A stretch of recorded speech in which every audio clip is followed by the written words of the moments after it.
We're kicking off with SmackDown, as the Bloodline made a massive statement on the first show of 2024, which saw a stacked main event featuring Randy Orton, LA Knight, and AJ Styles. The winner of their triple threat would earn a shot at Roman Reigns at the Royal Rumble, and the back and forth between the three had fans in Vancouver on the edge of their seats. Orton was the most over, but LA Knight wasn't far behind him, proving that creative's efforts to keep him hot after Crown Jewel have worked. The final moments of the New Year's Revolution show saw the Bloodline interrupt, and Reigns would attack Orton, Styles, and Knight as SmackDown GM Nick Aldis watched on. Aldis then informed Paul Heyman that Reigns would defend his undisputed WWE Universal Championship in a fatal four-way match at the Rumble in a blockbuster ending to the show. After SmackDown, Aldis headed to the back while the Bloodline posed in the ring, with Reigns, Heyman, Jimmy Uso, and Solo Sikoa eventually going backstage as the crowd continued to boo. Reigns is probably regretting the fact that the Bloodline interfered in the triple threat match, as with a fatal four-way, the odds are heavily stacked against the champion. It remains to be seen if Roman leaves the Royal Rumble with the undisputed WWE Universal Championship around his waist, as his three very game opponents are set on dethroning him. All three men in the triple threat fought hard to try and earn a singles match against Roman Reigns, and LA Knight was ultimately busted open during the match. AJ Styles hit an incredible springboard 450 that led to the megastar getting busted open, and sources with WWE made it clear that this was not a planned spot. Wade Keller reports that AJ apologized backstage and Knight was tended to by medical staff, and it goes to show that accidents can happen in the ring. This week's SmackDown also saw a slight production error at the start of the show, as when Roman Reigns arrived, he was set to be interviewed by Kayla Braxton. Braxton was going to ask Roman about The Rock coming for his spot as Tribal Chief, but due to an unfortunate mishap, the mic was barely audible. Reigns must have heard Braxton's question, as he laughed at the notion of The Rock trying to be Tribal Chief and walked away, ending this segment, which didn't go exactly as planned. Unless you've been living on Mars for the past week, you'll have seen The Rock's comments on Raw, which was part of a lengthy segment from the Brahma Bull.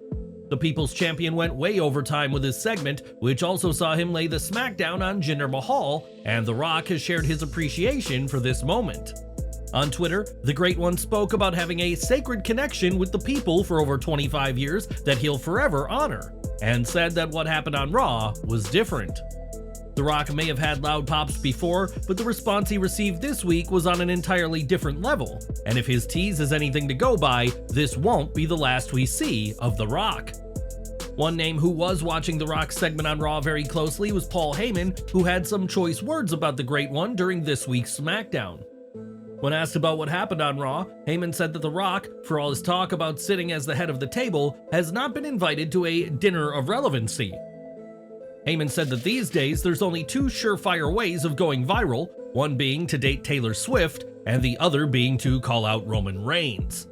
Paul added that The Rock is simply looking for a shortcut to the headlines, and claimed that there's not one man on the face of this planet that can beat Roman Reigns.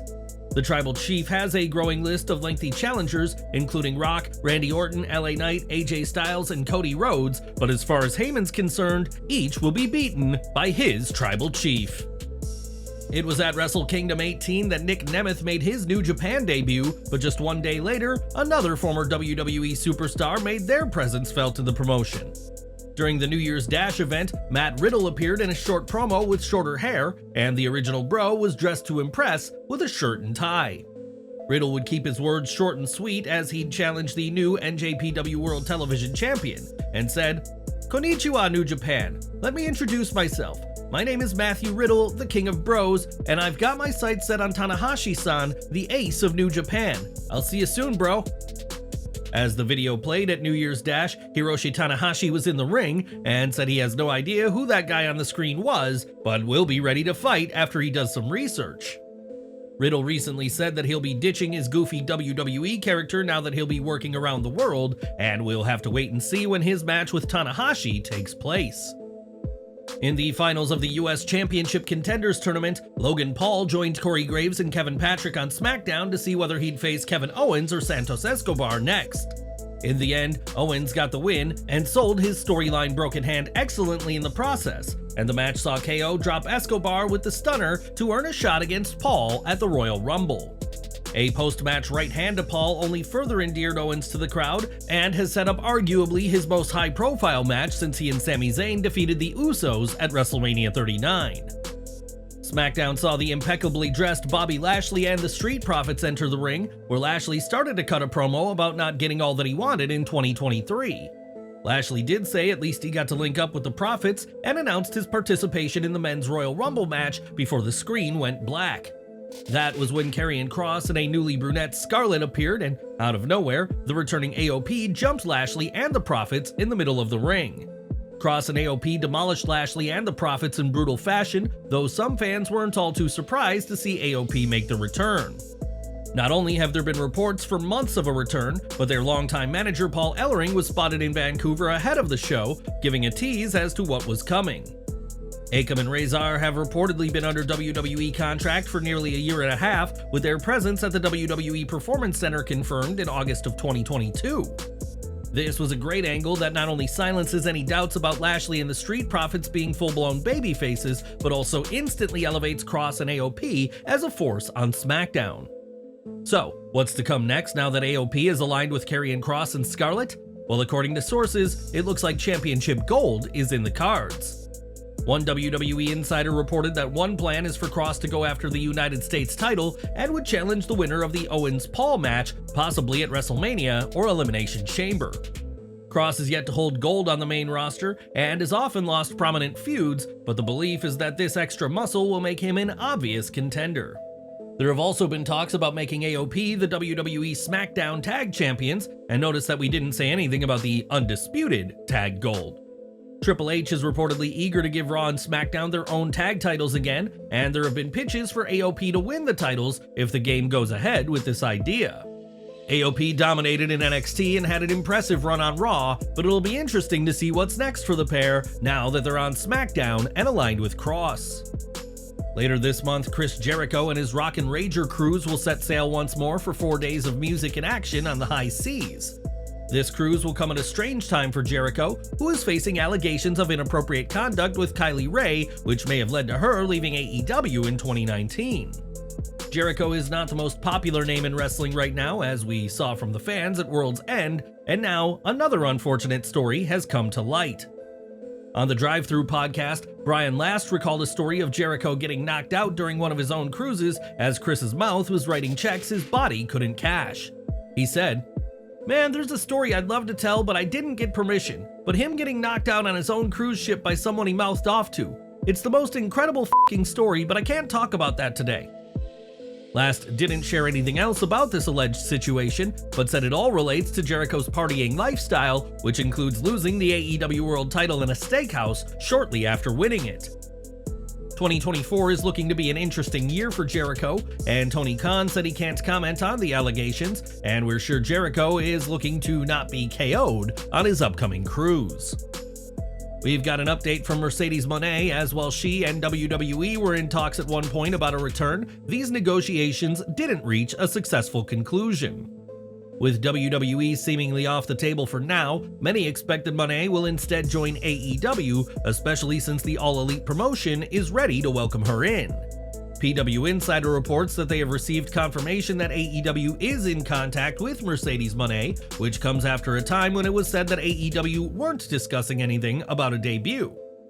In an update, an AEW source said that the promotion has absolutely been in contact with her, and added, "If you don't think we're in the hunt, you're crazy." We mentioned that talks with WWE fell apart, but PW Insider adds that WWE would more than love to have Mone back in the company, and one higher-up is confident that this will happen. They add, WWE sources noted that several factors, including change in ownership and the Paul Levesque creative regime firmly in place, set the stage for the two sides to reset their relationship and for Vernado to potentially return. We are told that the company would absolutely love to have her back and have made that clear, and that at least early discussions between the sides have happened.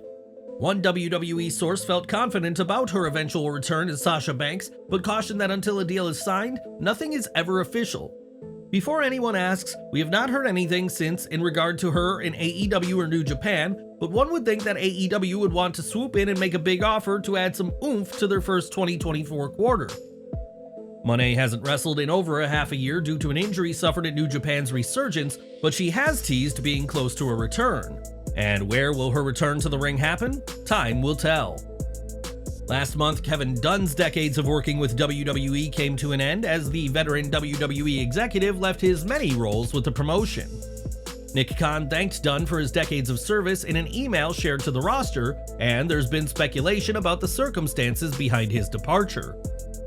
One rumor floating around is that Dunn is ready to retire and take things easy from now on, but PW Insider has since clarified that this isn't the case.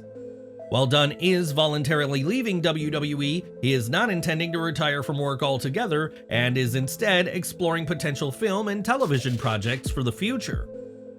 It was also noted that it is unlikely he'll work for other wrestling companies, and it is believed that none outside of AEW could offer anything close to what he was earning with WWE.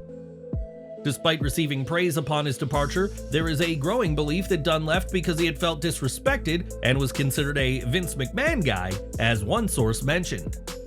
Kevin Dunn was unwilling to let others dictate how he managed the TV production side after 4 decades of being in charge, and Endeavor was evidently seeking cost-cutting measures. We will have to see what Kevin Dunn does next in the entertainment world. He created a ton of memories while he was with WWE, that's for certain, but his tenure has come to an end. More from SmackDown now, as this week's New Year's Revolution special saw plenty of big names on the show, and a very notable superstar was around before the show went on the air. Prior to SmackDown, it was reported that Gable Steveson was spotted in Vancouver where the show was taking place, and the Olympian wrestled before the show. In a dark match, Steveson defeated Cedric Alexander, and this marks the Olympic gold medalist's 13th match since joining WWE back in 2021.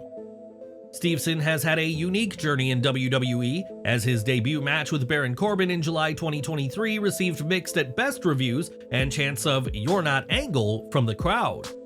We'll have to see how long it takes for Gable Steveson to appear on WWE television, but if this week's SmackDown is anything, WWE hasn't given up on the Olympian just yet. SmackDown also saw a pretty deadly face-off against Butch and a mystery partner, and the Bruiserweight certainly delivered with his choice of an ally. Butch would team with his friend and rival Tyler Bate on the show, and with a smoothness not shown by many established teams, Butch and Bate got the win over Pretty Deadly. SmackDown also saw Io Sky retain the WWE Women's Championship against Michin Mia Yim, though Yim shined in perhaps her biggest match on the main roster. We didn't expect the Styles clash from Yim, who may have lost this week, but definitely proved she can hang with the Women's Champion. So that was this week's SmackDown, and what did you think of the show? Let us know in the comments down below. Over the past week, reports have continued to build that Trinity will be returning to WWE nearly 2 years after she and Mercedes Moné walked out of the promotion. With the Royal Rumble going down on January 27th, many fans are expecting to see the return of Naomi at the event, but when exactly will the reigning Knockouts champion come back? A source who reached out to PW Insider said that Trinity is expected to wrap up her time with Impact Wrestling in Orlando at their next set of tapings, and after that, her next move could be a big one. An additional report added that one WWE source says she could be back as soon as the end of January, which would align with a Rumble return, and there are expectations in WWE of a comeback. As we previously reported, WWE is considering putting Naomi in the feud between Jimmy and Jey Uso, but not on the side of her husband Jimmy, but instead she would align with her brother-in-law. Of course, nothing is for certain until the reigning Knockouts champion walks out in front of a WWE crowd, but don't be surprised if that happens relatively soon. In 2023, the NWA experienced the departure of several top stars, and 2024 started out with the promotion losing Camille, but it seems she may not remain a free agent for long. PW Insider noted that Camille and the WWE are in talks to the point where a contract is on the table, and while we don't know specifics, we know it's a contract that'd see her join NXT. Camille's departure is significant for the NWA, considering her NWA Women's World Championship reign that lasted 812 days, and her final NWA match was on November 18th of last year. That episode of NWA Power saw Camille and her real-life husband Tom Latimer lose to Looks That Kill, but now attention turns towards a possible future in WWE. With a contract already on the table, the proverbial ball is in Camille's court, and we'll have to see if she becomes a superstar in 2024. At World's End, Samoa Joe captured the AEW World Championship, and with MJF set to take a lengthy break from the ring, fans have been wondering what's next. We know that a Joe-MJF rematch isn't in the cards, and on Wrestling Observer Radio, it was said that Joe vs. Swerve Strickland is the likely main event for AEW Revolution in March. Swerve Strickland has been on a roll in recent memory as his entrance is one of the best in AEW as Prince Nana leads him to the ring, and he's been proving himself when the bell rings as well. Joe also has a lot of momentum behind him as the new AEW World Champion, and the Samoan submission machine has no plans on making his reign a short one, despite what Strickland may do. On December 14th, Liv Morgan was arrested for possession of marijuana under 20 grams, possession of drug equipment, and possession of drugs, potentially synthetic cannabinoids. This is a sticky situation for Morgan, who according to the Wrestling Observer newsletter, has retained the services of Jack Goldberger, a well-known criminal defense attorney in Florida. Goldberger has already been proving his worth, as he has already had her felony synthetic marijuana charge dropped, which will greatly influence what kind of consequences Liv can expect. The report adds that at this point, this will likely be a misdemeanor charge, and most first-time offenders in Florida pay a $100 fee, and the charges are dropped. This incident will also not appear on Morgan's legal record, which is a huge win considering that penalties for the charges can include a 1-year jail sentence and a fine of $1,000. Jack Goldberger has significantly helped Morgan already, and it seems this matter will be dealt with promptly so Liv can focus on her recovery from injury and getting back in the ring. Now, this week's SmackDown took place in Vancouver, so it was fitting that Canada's own Chelsea Green was at the show, though she hardly had a happy homecoming. In a post-show dark match, Green spent 2 minutes roasting the Vancouver crowd and said that she found a home in the beautiful area of Florida and said she wanted to be billed from the USA. Once Green did start wrestling, she'd lose to Bianca Belair, who will face Bayley next week after declaring herself for the Women's Royal Rumble match. Green has been one of the most entertaining parts of WWE and perhaps the funniest woman in WWE since Billie Kay, and we're sure she'll have some complaints to management after this loss. Now, Matt Hardy and his wife Reby have been married for over a decade now and are parents to 4 children, but a recent TikTok video has raised questions about what's going on. In the video, Reby cut together a clip of herself with Matt and her kids on December 31st, 2022, proclaiming that 2023 was going to be her year. Then the video cut to a simple photo of Reby Hardy sitting alone in a chair on January 1st, 2024, with a caption stating that 2023 was not her year after all. The thumbnail also made reference to depression, heartbreak, and drama, and when fans reached out with support, Reby thanked some of those in the comments. At this time, we do not have any definite confirmation about the status of Matt Hardy and Reby Hardy's relationship, but this post has led to some believing their marriage is in trouble. Matt and Reby have had issues in the past and were arrested after fighting in 2014, and we'll keep following this situation for updates. In 2019, Britt Baker became the first female wrestler to be signed to an AEW contract, and for a long time, the Dentist was the name and face of the women's division. Throughout the pandemic, Baker maintained a television presence with her talk show, The Waiting Room, which saw her host various guests, conduct interviews, and contribute to storylines. Nonetheless, it's worth noting that The Waiting Room has been conspicuously absent from AEW TV since the pandemic ended, and there are some fans hoping to see it back. Speaking on Ring the Bell, Baker was asked about her show and said it'd be fun to see it return, and she'll have to convince Tony Khan that she's worth the effort to have her own talk show. Baker has been noticeably absent from AEW as of late, with her most recent match being in September 2023. And would you like to see The Waiting Room return? Let us know down below.